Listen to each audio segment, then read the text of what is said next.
Guys ये सेवेंजर के चाहने वाले हैं जो सेवेंजर के घर के नीचे खड़े हैं भीड़ लगाकर। जो हमारा चैनल था वो ओवरऑल डेड हो चुका था बिल्कुल। फिर हमने वो सारी चीजें बनानी शुरू करी जो जो हमारे साथ हुई। वो गिराफ YT स्टूडियो में देख रहे थे हम, लेकिन वो गिराफ हमें अपने दिल की धड़कनें दिखती थी। जो चैनल 4.25 लाख पे डेड हो गया था, आज वो होते होते होते होते 1 साल के अंदर उसने 10 मिलियन क्रॉस कर लिए। अगर आप चाहते हो सेवेंजर की तरह बनना तो आप हाय हेलो सलाम नमस्ते सत श्री अकाल आदाब। मेरा नाम मोहम्मद आसिफ है और मेरा यूट्यूब पर चैनल है सेवेंजर। 10 मिलियन प्लस सब्सक्राइबर जिस पर हो चुके हैं। और आज मैं क्रिएटर्स के लिए आया हूँ यहाँ पर जो स्टॉक के मंच पर। मैं भी आप ही के बीच में से निकला हुआ एक क्रिएटर हूँ। मेरी जो ये जर्नी है 10 मिलियन की, इसमें आपको बहुत सारी चीज़ें ऐसी मिल सकती हैं कि एक बंदे को जो क्रिएटर बनना चाहता हो तो वो इसमें से कुछ सीख के सुन के एक क्रिएटर वाले पाथ पे ला सकती है। तो थोड़ा पीछे चलते हैं, 5-7 साल पीछे चलते हैं। ये कहानी शुरू होती है जब मैं और मेरा भाई, नदीम नाम है उसका, मेरे भाई का, मेरा बड़ा भाई है, सगा भाई है मेरा। हम दोनों एक इंस्टीट्यूट के अंदर एक कोर्स कर रहे थे एडिटिंग का, ग्राफिक डिज़ाइनिंग या मूवी एडिटिंग, वीडियो एडिटिंग, ये वाला हम कोर्स करते थे दोनों एक ही इंस्टीट्यूट में। तो करने के बाद मैं और मेरे भाई दोनों वहाँ से पास आउट हो गए। अब घर वालों का ये था कि अब ये जल्दी से नौकरी पकड़ो और जैसा हमने अपनी ज़िंदगी को सर्वाइव करा है, तुम्हें पढ़ा लिखा के यहाँ तक बड़ा कर दिया, अब जिम्मेदारियाँ तुम्हें उठानी है, अब तुम भी ऐसी जॉब करो। क्योंकि मेरे फादर जो हैं वो सर्विस करते हैं, उन्होंने हमेशा जॉब करी है, वो अभी भी जॉब ही करते हैं। तो भाई ने तो अपनी नौकरी लगा ली, नौकरी भाई की लग गई और भाई को 15-16 हज़ार रुपये महीना मिलने भी लगे। तो घर वाले खुश कि मज़ा आ गया, 15-16 से स्टार्टिंग हो गई है, अब ऐसी बढ़ने लगेगी। लेकिन उसकी नौकरी लगना वो मेरे लिए खतरा बनती जा रही थी क्योंकि मेरी नहीं लगी थी, है ना। हालांकि ऐसा नहीं था, मैंने इंटरव्यू नहीं दिए, मैंने दिए थे और मैं वहाँ पास भी होता था। बट ये मैं पहली बार जो स्टॉक के मंच से बता रहा हूँ, मैंने कभी घर वालों को नहीं बताया कि मुझे सिलेक्ट कर लिया। मैं खुद से ही नहीं गया क्योंकि एक वो वाली लाइफ नहीं चाहिए थी कि एक फिक्स सुबह को उठे शाम को आए घर पे सिर्फ सोने के लिए। लाइफ में ना बहुत सारी चीज़ें करनी थी, नई नई चीज़ें, मतलब अमीर बनना था, बड़ा बनना था, जैसे और लोग भी हैं। जब और लोग भी हैं तो हम भी बन सकते हैं, तो उसी की वजह से जॉब नहीं करी।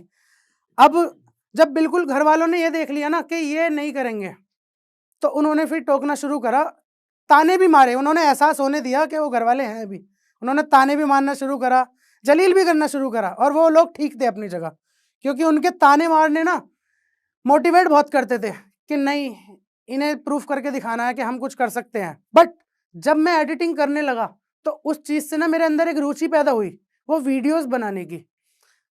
तो मैंने उस टाइम पे काफ़ी लोगों को ऑब्जर्व करा, काफ़ी बड़े बड़े यूट्यूबर्स को मैंने देखा है, काफ़ी रेस्पेक्टेड यूट्यूबर्स को मैंने देखा और सीखा उनसे कि वो किस तरह से काम कर रहे हैं, मतलब लोगों को किस तरह से अटेंशन गेन करते हैं वो अपने वीडियो से। तो उनसे सीख के मैं उनका फ़ैन तो नहीं बना, बट मैंने ये चाहा कि मेरे को भी उनके जैसा या उनके जैसा काम करके ही आगे जाना है। तो वो जो मेरा एडिटिंग वाला पार्ट था, फिर वहाँ से एक किक मिल गई। उस दौरान फिर एंट्री हुई हमारी लाइफ में टिकटॉक की। तो उस दिन ऐसा हुआ, अचानक एक खाली मैदान था, वहाँ पर ना बच्चे खेलने आते थे, एक बहुत बड़ा प्लॉट था खाली, वहाँ पे बैट बॉल खेलने आते थे। तो वहाँ पर एक ठेली वाला खड़ा होता था, कोल्ड ड्रिंक वाला, उन सब के रिफ्रेशमेंट के लिए कि कोल्ड ड्रिंक। अब वहाँ पे उसकी ठेली खाली थी, हम कोल्ड ड्रिंक पी रहे थे। तो मैंने ऐसे ही रैंडमली अपने दोस्त को मोबाइल दिया कि ले यार मेरी ना एक वीडियो शूट कर, मैं कोल्ड ड्रिंक वाला बन रहा हूँ यहाँ पर। तो उस टाइम पे टिकटॉक पे ट्रेंड चल रहा था वो गैस पूरी वाला, वो एक पाजी थे, गैस पूरी 20% गैस। तो मैंने उनका सेम डायलॉग वहाँ पर उस कोल्ड ड्रिंक वाले के ऊपर अपनी मुँह ज़बानी बोला और मैंने नॉर्मल वीडियो ली और मैंने भी अपनी वीडियो टिकटॉक पर छोड़ दी। छोड़ने के बाद उससे पहले 100 वीडियो तो मैं ऑलरेडी छोड़ चुका था जिस पे कोई व्यू नहीं थे। और छोड़ने के बाद मैं शाम को एक फंक्शन में जाना था, वहाँ चला गया। मेरे को कॉल आया मेरे दोस्त का, कहता यार तेरी वीडियो तो वायरल हो गई भाई। मैंने कहा वायरल मेरी वीडियो? मैंने देखा तो उस पर लाखों के हिसाब से स्वाइप करने व्यूज़ भागे जा रहे हैं, भागे जा रहे हैं, भागे जा रहे हैं। तो मेरी ज़िंदगी का फर्स्ट टाइम था जब ये भूख एहसास शुरू हुई, व्यूज़ की भूख। उस दिन अपन ने डिसाइड करा कि अपन अब यही करेंगे, अब और कुछ नहीं करेंगे। लेकिन अभी इसमें एक थोड़ी सी इंटरेस्टिंग वाली बात यह है कि जो मेरा भाई था ना, जिसने खुद ये सारी चीज़ें सीख रखी थी, जो जॉब करता था, वो इन वीडियो बनाने को मेरे को ये कहता था, अबे चल क्या करता रहता है ये, अबे चल क्या करता रहता है ये। तो उसका मतलब हमेशा यही रिएक्शन रहता था जब भी मैं कभी वीडियो बनाता था या बनाकर आता था, उसका ये था, अबे क्या टाइम पास कर रहा है, क्या करता है। एक दिन उसने मुझे कुछ ज़्यादा ही जलील करा तो मेरे से बर्दाश्त नहीं हुआ, मैंने उसको एक बात बोली कि हिम्मत चाहिए वीडियो बनाने के लिए, ऐसे ही किसी को बोल देने से कुछ नहीं होता, एक बार बनाकर देखियो तब पता चलेगा क्या चीज़ है वीडियो बनाना। अब मैं ये कहकर चला गया तो मेरे को एक नोटिफिकेशन दिखी कि नदीम अपलोडेड है वीडियो। मैंने देखा है मेरे भाई ने वीडियो अपलोड करी है कहीं पे। मैंने खोल के जस्ट देखा तो मेरे भाई ने एक लिपसिंग कर रखी है गाने पे। उस दिन मुझे देख के बहुत खुशी हुई। मुझे खुशी इस बात की हुई कि चल ये जो मैंने सोचा था कि अब अपन को यही करना है, उसमें मैं अकेला नहीं हूँ, अब मेरे साथ मेरा भाई भी है। तो उस दिन मेरे को बहुत बड़ा कॉन्फिडेंस आया कि हाँ अब मेरा भाई भी मेरे साथ है, अब हम कुछ ना कुछ ज़रूर कर लेंगे लाइफ में। और घर वाले जो कह रहे हैं, ताना मार रहे हैं, कोई नहीं, इतने साल से सुन रहे हैं, थोड़ा सा टाइम और लेंगे, थोड़ा टाइम और सुनेंगे ताने घर वालों के। यहाँ से हमारी गाड़ी शुरू हुई वीडियो बनाने की। जब हमने टिकटॉक पर काम करना शुरू करा, हमारा एक पैटर्न होता था। मेरे को लोग आज भी मास्टर जी के नाम से जानते हैं। ऑल ओवर इंडिया में अगर लोग मुझे देखते होंगे तो लोग मुझे मास्टर जी के नाम से जानते हैं। वो मास्टर जी का जो लक़ब है, मेरा नाम, वो मुझे वहीं से मिला, क्योंकि हमने वहाँ पर एक कंटेंट बनाया। अच्छा वो कंटेंट था किसका मैं आपको बताऊं? वो कंटेंट उसी इंसान का था जो मेरे को ताने मारता था कि ये क्या करता है, मेरे भाई का मतलब। वो मेरे भाई, हमारी एक जो जिम था ना, जिम हमारे छोटे स्पेस में जिम था, तो वहाँ पे जिम में सारी मशीनें टेबल रखने के बाद एक स्टूल होता है, वो स्टूल एक्स्ट्रा बच गया था, जिम में नहीं रख सकते थे हम उसे, तो उसके ऊपर वाले फ्लोर छत थी, मतलब खाली ओपन, तो वो हमने छत पे शिफ्ट कर दिया था। छत पे वो स्टूल रखा था। रैंडमली मेरे भाई ने कहा कि चल एक कंटेंट है मेरे पास, तू उसमें मास्टर बन जा, हम स्टूडेंट बन जाएंगे और ये कंटेंट, ये वीडियो बनाते हैं। इसे कोई ऐसी प्लानिंग नहीं थी कि ये डालेंगे तो ये वायरल ही होगा, बिल्कुल रैंडम अनप्लान्ड। वो वीडियो हमने बनाई, मैं उसमें मास्टर बना, वो सारे स्टूडेंट बन गए। हमारी एक टीम बन चुकी थी उस टाइम पे 4 लोगों की, मैं, मेरा भाई, 2 लोग और थे। तो वो हमने कंटेंट बनाया। बनाने के बाद मेरे भाई ने जब वो डाला, वो लिटरली डलते ही वो ऐसे भागा जैसे टिकटॉक इंतजार कर रहा था इसी कंटेंट का। और वो यकीनन इस तरह से भागा कि मैंने अपनी ज़िंदगी में उस टाइम पे किसी की वीडियो ऐसी वायरल होती हुई नहीं देखी थी, क्योंकि ये वायरल वाला शब्द अपनी ज़िंदगी में था नहीं। जब हम इस लाइन में जुड़े तो वायरल वाली चीज़ हमने अपने ऊपर देखी। वो मास्टर वाला कंटेंट इतनी तेज़ी से भागा, उससे हमें एक चीज़ और समझ में आ गई कि हमें ये वीडियो तो बनानी है, हमें वीडियो बनानी क्या है ये और पता चल गया हमें। फिर हमारी गाड़ी शुरू हुई मास्टर जी और स्टूडेंट वाली। तो ये गाड़ी हमारी चल रही थी, अच्छी खासी चल रही थी। 1000 फॉलोवर्स आए, फिर लाख आए, मतलब बहुत कम समय में हम मिलियंस वाला आंकड़ा छू गए। हम जितने लोग थे, 4 लोग थे टीम में, हम मिलियंस वाला आंकड़ा छू गए। और वो मिलियंस वाले आंकड़ा छूने के बाद जो हमारे आस पड़ोस के लोगों के रिएक्शन ये थे कि ये तो फेमस हो रहे हैं, बहुत बहुत मोटा कमा रहे होंगे पैसा। उन्हें ये लगता था हम बहुत मोटा पैसा कमा रहे हैं। इवन जब वो पैसे वाली बात बोलते थे ना, तो उनकी आवाज़ भी बदल जाती थी, लाइक ये नहीं बहुत मोटा पैसा कमा रहे हैं, वो इस बात को भी ऐसे कहते थे बहुत मोटा पैसा कमा रहे हैं। मतलब कुछ नया ही था वो, बट रियलिटी हमें पता थी।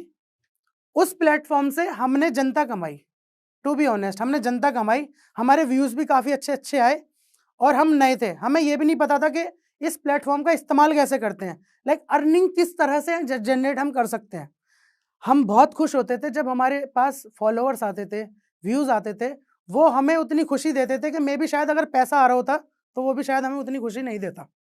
क्योंकि लोगों का मिलना, जिन लोगों को हम नहीं जानते वो लोग हमें जान रहे हैं, हमारे लिए कितनी नई चीज़ थी ये, वो बहुत ज़्यादा हमेशा यादगार रहेंगी वो सारी चीज़ें, क्योंकि वो फर्स्ट टाइम था। अब अचानक हमारी ज़िंदगी में 29 जून आ जाती है। 29 जून जिस दिन इंडिया में टिकटॉक टोटली बैन हो गया, तो हमारे लिए ये था कि हमारी एक दुकान थी, कारखाना था जिस पे सील लग गई। अब जब टिकटॉक ख़त्म हुआ उस टाइम तक हम अपने यूट्यूब चैनल पे इतने अपडेट नहीं थे, इतने एक्टिव नहीं थे कि हमारे को जो रीच वो फर्स्ट वीडियो से मिली थी वो हमारी बरकरार रहे। इट मीन्स जब वो बैन हुआ तब तक हमारा जो चैनल था यूट्यूब चैनल, उसे अपडेट ना मिलने की वजह से ना, जो उस पर सब्सक्राइबर थे, हमने 2 या 3 वीडियो से ही सिर्फ 3.25 लाख सब्सक्राइबर अपने चैनल पर कर लिए थे। लेकिन उस पर कंसिस्टेंसी ना होने की वजह से इधर टिकटॉक बैन हुआ और उधर हमारा चैनल डाउन, मतलब उसके जो सब्सक्राइबर थे ना वो डीएक्टिव हो गए। हम कुछ भी डाल रहे हैं, बना के डाल रहे हैं, वो नहीं चल रहा उस पर। तो टेंशन तो हुई, माहौल खराब हुआ, लेकिन एक चीज थी, एक चीज हम जानते थे कि हमें आता है, ये जो काम है ये हम कर सकते हैं। बस अब शर्त है कि हमें एक ऐसा प्लेटफॉर्म ढूंढना है जहां से हमारा काम जनता तक जा सके। ऐसा नहीं है हमारा काम, हमें ये पता था, हम जानते थे कि हमारा काम गलत नहीं है, हमारा कंटेंट गलत नहीं है, कंटेंट हमारा लोगों को पसंद आता है। बस अब शर्त ये है कि कोई हमें एक ऐसे प्लेटफॉर्म की नीड है जहां से हमारा कंटेंट लोगों तक जा सके। यहाँ पर एक चीज हमारे साथ बहुत गलत होने लगी, हमारे फैमिली और हमारे बीच का जो अंडरस्टैंडिंग थी ना, उसमें थोड़ी सी वैसी चीजें आने लगी ड्यू टू फाइनेंशियल इश्यूज। क्योंकि लोग, घर वाले स्टार्टिंग में तो खुश थे कि बच्चे फेमस हो रहे हैं, फिर वही जवाब आने शुरू हुए कि ये सब सेल्फी लेने से या फेमस होने से या वाहवाही करने से तुम्हारी नीडें तो पूरी कभी नहीं होंगी। पहनना, खाना, इवन जो तुम्हारे पास स्कूटर मोटरसाइकिल है उनमें तेल भी भरना होता है, ये वाहवाही से नहीं भरेगा। इसके लिए तुम्हारा सोर्स ऑफ अर्निंग होना चाहिए। तो उस दौरान हम अपने इंस्टा पे भी कंटेंट डालते रहे, तो हमें वही लगा हमारा जितना भी कंटेंट जा रहा है ना वो स्पॉइल ही हो रहा है, क्योंकि उसको वो रीच नहीं दे रहा वो रील इंस्टाग्राम पर। और फिर काफ़ी सारी कैलकुलेशन करने के बाद हमने एक चीज़ सोची कि हमारी मेहनत तो हो रही है और हम मेहनत भी ठीक ही कर रहे हैं, जो एक प्रिंसिपल कहता है इस लाइन का, बट हमारी मेहनत गलत जगह पर हो रही है। हम जो ये मेहनत कर रहे हैं ना, ये प्लेटफॉर्म नहीं है उस मेहनत का। तो हमने फिर से ही एक बार दोबारा गियर बैक डाला। जो हमारा चैनल था वो ओवरऑल डेड हो चुका था, बिल्कुल डेड हो चुका था वो। मतलब कई बार मन में ये आया कि यार दोबारा चैनल बनाते हैं। ये वाला जो पॉइंट मैं आपको बता रहा हूँ, ये बेसिकली एक हर उस इंसान के लिए बहुत अहम पॉइंट है जिनके साथ ऐसी दिक्कतें आई हैं। उनका चैनल डेड हो गया, वो डीमोटिवेट हो गए, उन्होंने बंद कर दिया, फिर दूसरा खोला, फिर शुरू से जीरो से स्टार्ट करा। हमारे साथ भी ऐसा हुआ। हमने भी सोचा कि करते हैं, जीरो से करते हैं, बट हमने करा नहीं, जीरो से शुरुआत नहीं करी। क्योंकि हमारा एक ये था कि अभी हम जितना आगे आ गए हैं ना, तो मेहनत यहीं आगे खड़े होकर करनी है, पीछे से कुछ भी शुरू नहीं करना दोबारा, क्योंकि पीछे से हम सारा करते हुए ही आ रहे हैं। अगर यहाँ पे आके रुक गए तो यहीं पे करते रहेंगे जब तक आगे नहीं बढ़ेंगे। तो हमारा जो चैनल था, वो जो हमारा डेड था, हमने उस पर ही काम करना शुरू करा। अपना जो कंटेंट था, हमने वो कंटेंट भी बदल दिया। और हमने कंटेंट ऐसा नहीं बदला, हमने कंटेंट फिर एक उस अंदाज में बदला, पूरा अच्छे से यूट्यूब को एनालाइज करके कि वैसा सिमिलर कंटेंट किसी का होना ही नहीं चाहिए। और हमने उस चीज़ पे काम करा। और वो चीज़ क्या थी, उससे पहले हम लोग इंडोर काम कर रहे थे, वीडियो जो बना रहे थे अपनी इंडोर ही कर रहे थे। तो 2.5-3 साल से एक ही जगह, एक ही प्लेटफॉर्म, एक ही बैकग्राउंड, एक ही एनवायरनमेंट दिखाने से हमें ये समझ में आया कि अब लोग यूज टू हो गए, आदत पड़ गई कि हाँ ठीक है ये ऐसी वीडियो होती है। हमने वो चीज़ ही ख़त्म कर दी। हमने ज़ीरो से शुरुआत करी अपने कैरेक्टर को लेके। हम पीछे नहीं गए, हमने अपने कैरेक्टर नए लाए। हम मार्केट में निकल गए, हमने अपने घर से बाहर ही निकल गए वीडियो बनाने के लिए। हम जहाँ रहते हैं, हमने वहाँ की मार्केट की हर दुकानों पे जा जाके, हमने ऑलमोस्ट 90% अपनी मार्केट की दुकानों पे जा जाके हमने नए नए कंटेंट बनाए। और वो कंटेंट होते भी कैसे हैं, वो कंटेंट वही होते थे जो हमने अपनी लाइफ में ऑब्जर्व करा। लाइक अगर हम कहीं गए, जूते लेने गए या कपड़े लेने गए, कहीं पर हमारी इंसल्ट हुई अगर, तो जब होती थी इंसल्ट तो बुरा लगता था। जब वो वाला टाइम था ना जो हम टेंशन में चल रहे थे, फिर हमने ये निकालना शुरू करा कि हमारी ज़िंदगी में हमारे साथ घटा क्या क्या है। फिर हमने वो सारी चीज़ें बनानी शुरू करी जो जो हमारे साथ हुई। पैसे नहीं होने ना होना, जब किसी पे पैसे नहीं होते तो वो किस तरह से उधार लेता है, जब किसी पे पैसे नहीं होते तो वो किस तरह से सामने वाले को घुमाता है, जहाँ से देता है उधार वापस। तो जो चीज़ें हमने करी अपनी ज़िंदगी में फाइनेंशियली प्रॉब्लम की वजह से, फिर वो सारी चीज़ें हमने अपने कॉन्सेप्ट में उतारी। और जब वो हमने उतारनी शुरू करी, तो जो हमारा चैनल डेड हो गया था 4.25 लाख पर, वो चैनल धीरे धीरे अचानक उसमें जान आनी शुरू हुई। जान उसमें कहाँ से आई, वहां से जान नहीं आई उसमें जहां से हमने नया कंटेंट डालना शुरू करा, नहीं, उसमें जान आनी शुरू हुई नीचे से, जो हम कर चुके थे, पहले वीडियोस डाल चुके थे। यहाँ पे मैं एक बात और आपको बताना चाहूंगा, हम आज जो भी कंटेंट बनाते हैं, नए चैनल बनाते हैं, बना के डाल देते हैं, हमें ऐसा लगता है नहीं चला, हम फेल हो गए। लेकिन ये कहना हम फेल हो गए ये बहुत गलत है, क्योंकि हमें भी लगा था हम फेल हो गए। हमने बड़ी वीडियो में इतनी मेहनत करी, हमने 4 दिन खराब करे, जब उसे डाला तो कोई व्यू ही नहीं, कोई रीच नहीं, हमें लगा कि फेल हो गया। बट जब हमारी कंसिस्टेंसी रही उस चैनल पर, तो सबसे पहले हमारे वही कंटेंट चले जिन पे हमें ये लगा हम फेल हो गए। जो हम करंट में डाल रहे थे वो नहीं, पहले वो चलने शुरू हुए नीचे से, जिन्हें हम सोच चुके थे कि ये तो हमारा टाइम और कंटेंट सब खराब हो गया। तो जब वो नीचे के चले ना, तो वो नीचे के चलना इट्स लाइक कि हमारा चैनल का पिलर मजबूत होने लगा। जो हमारे चैनल का पिलर था नीचे से, जब वो वीडियोस चलने लगी हमारी कंसिस्टेंसी की वजह से, तो फिर वो नीचे से ऐसे चलती हुई आई, ऐसे चलती हुई आई। जो चैनल हमारा 2 साल 2.5 साल से डेड हुआ पड़ा था, बिल्कुल डेड, जीरो एक्टिविटी थी जिस चैनल की, सब्सक्राइबर घटे जा रहे थे, उसमें एक बार फिर से करंट दौड़ा। और करंट दौड़ने के बाद उसका ग्राफ जो माइनस में रहता था ना, वो ग्राफ ऐसे ऐसे ऐसे उठना शुरू हो गया ऊपर।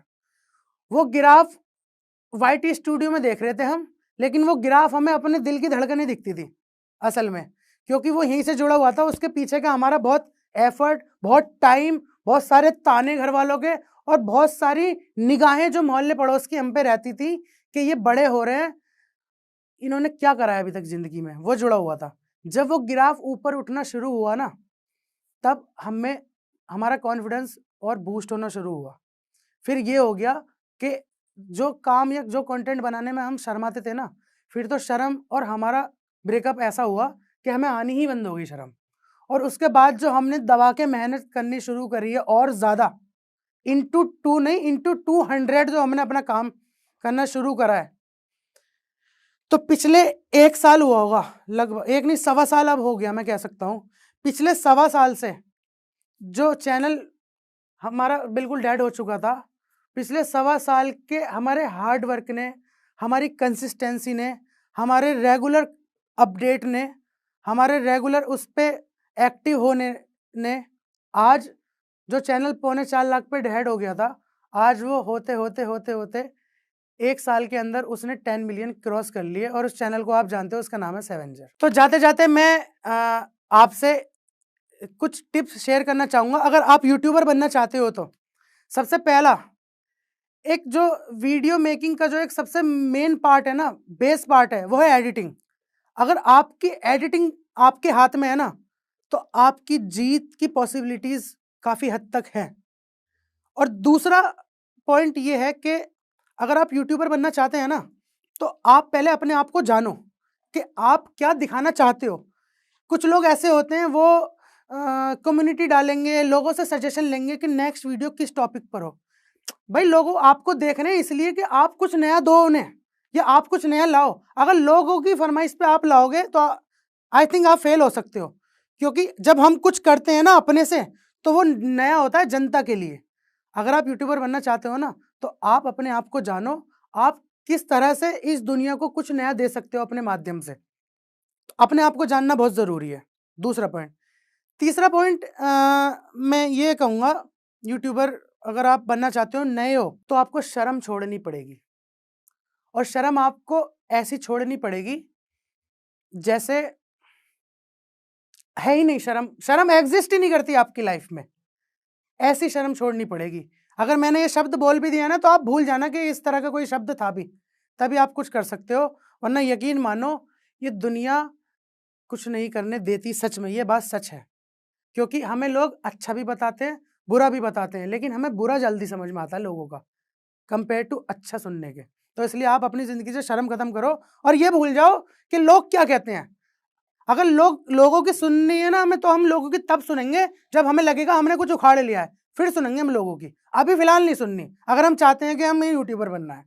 और जाते जाते मैं एक बात और कहूँगा, अगर आप चाहते हो सेवेंजर की तरह बनना, तो आप फैन मत बनो किसी के। अगर आप यूट्यूबर बनना चाहते हो ना, तो सबसे पहले आप फैन मत बनो, आप इंस्पायर हो लोगों से, सीखो। जैसे हम स्कूल या कॉलेज जाते हैं, तो हम टीचर के फैन नहीं बनते, हम टीचर से सीखते हैं, है ना। टीचर हम टीचर के फैन नहीं होते। टीचर का काम हमें ज्ञान देना होता है, हमें सिखाना होता है, और हम सीखते हैं, हम अपनी ज़िंदगी में आगे बढ़ जाते हैं। टीचर के पाथ एक अलग चला जाता है, हमारा अलग चला जाता है। तो फ़ैन मत बनो। अगर ये कोशिश करनी है हमें कि हमें फ़ैन बनाने हैं अपने, क्योंकि जो लोग, मेरा मानना है, जो लोग किसी के फ़ैन होते हैं ना, उनके कभी कोई फ़ैन नहीं होता। मैं एज़ अ पर्सनल मैं अपनी ओपिनियन दे रहा हूँ, मैं किसी का फ़ैन नहीं हूँ, बट इसका ये मतलब नहीं है मुझे कोई अच्छा नहीं लगता। मुझे काफ़ी लोग अच्छे लगते हैं, मैं काफ़ी लोगों को देखता हूँ, मैं देखता हूँ उनसे सीखने के लिए सिर्फ, कि ये चीज़ अगर अच्छी है तो ये चीज़ मैं ऑब्ज़र्व करूँ, मैं सीखूँ, मैं भी अपने काम में इसको लाऊँ। तो मेरा मकसद देखने का ये होता है। अगर आप बनना चाहते हैं यूट्यूबर तो, अगर अदरवाइज़ आपके अच्छे बिज़नेस हैं, अच्छे आप वेल सेटल हो, तो थैंक यू सो मच सेवेंजर का फ़ैन बनने के लिए। अगर आप इस टॉक के एंड तक पहुंच चुके हैं तो मैं आपको जोश टॉक्स का एक दूसरा रूप भी दिखाना चाहता हूं, जिससे मैं काफ़ी देर से जुड़ा हुआ हूं और मुझे बहुत बहुत ज़्यादा पसंद है कि वो क्या कर रहे हैं। जोश टॉक्स ने एक नया ऐप लॉन्च किया है जिसका नाम है जोश स्किल्स। अब वो नया नहीं रहा, काफ़ी टाइम से है, लाखों लोग उसको अब यूज़ करते हैं। और जोश स्किल्स पे आप अपनी ज़िंदगी के लिए कोर्सेज ढूंढ सकते हैं। वो कोर्स नहीं जो आपको physics, chemistry, commerce, business studies पढ़ाएंगे, वो कोर्सेज जो आपकी जिंदगी में आपको कैसे जीना चाहिए वो सिखाएंगे। मैंने खुद जो स्किल्स पे बहुत सारे कोर्सेज बनाए हैं, पब्लिक स्पीकिंग पे, इमोशनल क्राइसिस कैसे हैंडल किया जाए, अपनी पर्सनालिटी कैसे डेवलप की जाए। हर एक कोर्स में डेली क्विजेज हैं, एक्सरसाइजेज हैं, एक बहुत ही खूबसूरत कम्युनिटी है जो आपको सपोर्ट करेगी, आपको इनकरेज करेगी। आज ही डाउनलोड करें जोश स्किल्स का ऐप और उनके कोर्सेज एक्सप्लोर करके अपनी जिंदगी को आगे बढ़ाएं।